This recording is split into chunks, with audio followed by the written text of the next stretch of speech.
حضرت مولانا پیر ذوالفقار نقشبندی کا وجود کسی نعمت غیر مترقبہ سے کم نہیں ہے۔ وہ اس امت کا ایک زندہ معجزہ ہیں۔ انہیں دیکھ کر خدا یاد آتا ہے اور ان کی باتیں سن کر دلوں میں سوز اور تڑپ پیدا ہوتی ہے۔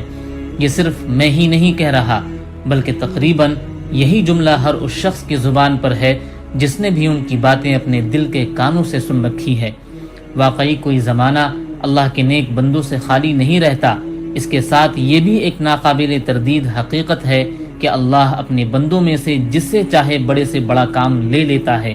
ماضی قریب میں جو کام سید الطائفہ حضرت حاجی امداد اللہ مہاجر مکی رحمۃ اللہ علیہ نے تھانہ بھون کی خانقاہ میں کیا، ان کے بعد جو کام ان کے با کمال خلفاء حجت الاسلام حضرت مولانا محمد قاسم نانوتوی رحمۃ اللہ علیہ، فقیہ النفس حضرت مولانا رشید احمد گنگوہی رحمۃ اللہ علیہ اور حکیم الامت حضرت مولانا اشرف علی تھانوی رحمۃ اللہ علیہ، پھر ان حضرات کے خلفاء شیخ الہند حضرت مولانا محمود حسن گنگوہی رحمۃ اللہ علیہ، شیخ الاسلام حضرت مولانا حسین احمد مدنی رحمۃ اللہ علیہ اور ان حضرات کے بالواسطہ یا بلا واسطہ جانشینوں نے کیا، آج وہی کام پیر ذوالفقار احمد نقشبندی مجددی انجام دے رہے ہیں۔ اصل میں تو یہ کام حضرت حاجی امداد اللہ مہاجر مکی رحمۃ اللہ علیہ کی روحانی اولاد کا تھا، جو دارالعلوم دیوبند سمیت ہزاروں مدارس میں بکھری ہوئی ہے، لیکن انجام دے رہے ہیں شیخ ذوالفقار احمد نقشبندی مجددی، جو اصطلاحی معنوں میں اس روحانی سلسلے سے وابستہ نہیں اور نہ اس سلسلے ذری کے باقاعدہ فیض یافتہ ہیں۔ ہو سکتا ہے کہ شیخ کی آمد اسی بھولے ہوئے سبق کو یاد دلانے کے لیے ہو۔ جس طرح لوگ ان کی مجلسوں میں ٹوٹ پڑے اور جس طرح ذوق اور شوق کے کانوں سے ان کی مواعظ کا ایک ایک لفظ انہوں نے سنا اور دل میں اتارا، اس سے پتہ چلتا ہے کہ راہ حق کے طلبگاروں کی کمی نہیں ہے، تشنگان شوق بھی بے شمار ہیں، بس ایک رہنما کی ضرورت ہے جو ہاتھ پکڑ کر منزل پر پہنچا دے، اور ایک صاحب دل ساقی کی ضرورت ہے جو مے حق پلا کر تشنا کاموں کی پیاس بجھا دے۔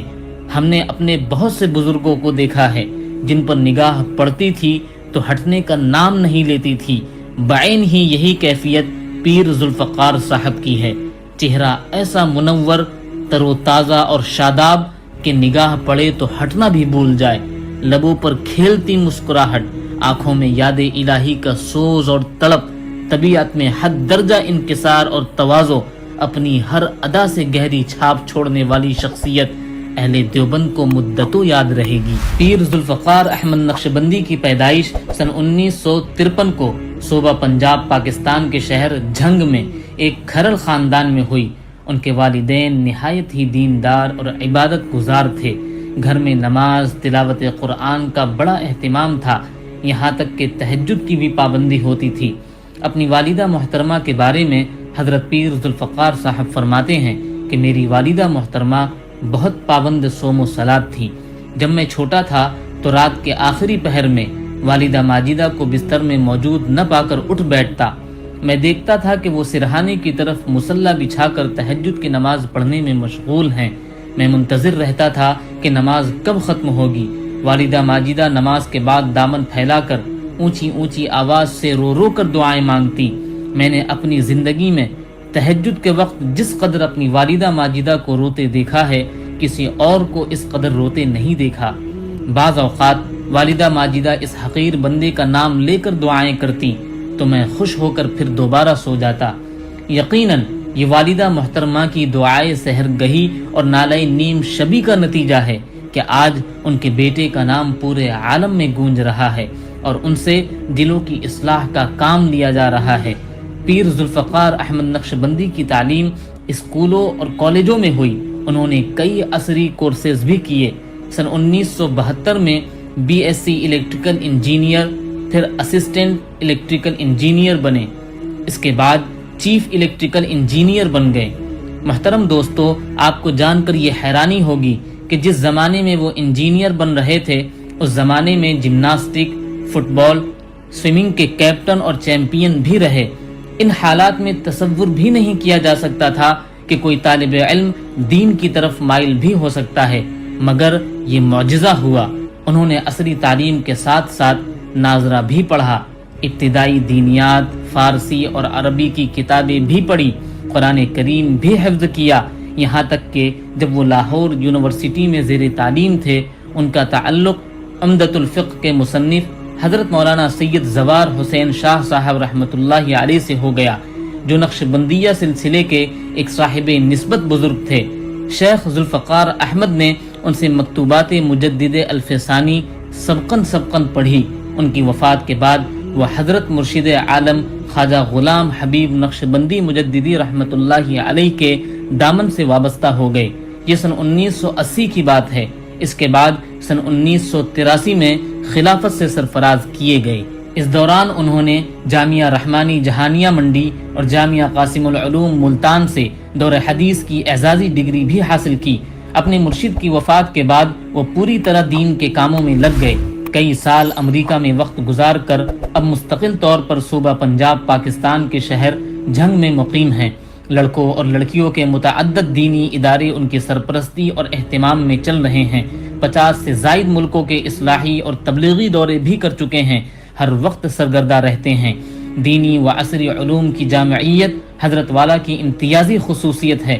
انگریزی زبان پر بہترین عبور حاصل ہے۔ انہیں دینی علوم کو عصری اسلوب میں اور مخاطب کی زبان میں پیش کرنے کا غیر معمولی طور پر ملکہ حاصل ہے۔ ہر سال رمضان المبارک کے مہینے کا آخری عشرہ افریقی ملک زامبیا میں گزرتا ہے، جہاں حضرت اپنے مریدین اور خلفاء کی ایک بڑی جماعت کے ساتھ اعتکاف فرماتے ہیں۔ ہر سال حج کے ایام میں مکہ مکرمہ اور مدینہ منورہ میں مجلسیں لگتی ہیں اور بے شمار عقیدت مند ان مجلسوں میں ان سے استفادہ کرتے ہیں، گویا سال کے 12 مہینے ان کا فیض جاری رہتا ہے۔ حضرت مولانا ذوالفقار احمد نقشبندی کو علماء دیوبند سے بڑی عقیدت ہے، اور یہ عقیدت ان کی ہر تقریر اور تحریر سے جھلکتی ہے۔ آپ ان کی کوئی بھی تقریر سن لیں یا کوئی بھی کتاب اٹھا کر دیکھ لیں، آپ کو علماء دیوبند کا ذکر ضرور ملے گا۔ یہ عقیدت ہی ان کے ہندوستان آنے کا سبب بنی۔ علماء دیوبند کا ذکر کرتے ہیں تو ان کے جذبات قابو میں نہیں رہتے، خود بھی روتے ہیں اور سننے والوں کو بھی رلا دیتے ہیں۔ وہ بار بار کہتے ہیں کہ اکابر علماء دیوبند تو صحابہ کرام کی مقدس جماعت کے وہ افراد ہیں جنہیں اللہ نے 1400 سال بعد پیدا فرمایا تاکہ لوگ دیکھ لیں کہ میرے حبیب صلی اللہ علیہ وسلم کے صحابہ ایسے ہوا کرتے تھے۔ حضرت پیر ذوالفقار صاحب کی زبان میں ایک عجیب سی تاثیر اللہ نے رکھی ہے۔ تقریریں تو بہت لوگ کرتے ہیں، گھنٹوں کرتے ہیں، الفاظ کا سما باندھ دیتے ہیں، لیکن جب لوگ مجلسوں سے اٹھتے ہیں تو ان کے پلے کچھ بھی نہیں ہوتا، جیسے آئے تھے ویسے ہی رخصت ہو جاتے ہیں۔ حضرت پیر ذوالفقار صاحب کی خصوصیت یہ ہے کہ وہ عام سی سادہ سی باتیں اس سوز کے ساتھ کرتے ہیں کہ دل پر اثر انداز ہوتی ہے۔ وہی باتیں جو بار بار کتابوں میں پڑھی، وہی قصے جو زندگی بھر پڑھتے اور سنتے رہے، ان کی زبان سے سنے تو بالکل نئے محسوس ہوئے۔ ان کی آواز کا سوز اور دل کا اخلاص سننے والے کو اپنے حصار میں لے لیتا ہے۔ ایسا بہت کم ہوتا ہے کہ ہزاروں کا مجمع تقریر کے دوران بالکل ساکت اور صامت ہو جائے اور ماحول پر ایسا سناٹا طاری ہو جائے کہ سوئی گرے تو اس کے گرنے کی بھی آواز سنائی دے۔ حضرت پیر صاحب جب تقریر شروع کرتے ہیں تو ایسا ہی ہوتا ہے، اور بدشوق سے بدشوق انسان کو بھی پتہ نہیں چلتا کہ کب تقریر شروع ہوئی اور کب ختم ہو گئی۔ 2-2.5 گھنٹے کس طرح منٹوں میں گزر گئے کسی کو احساس تک نہیں ہوتا۔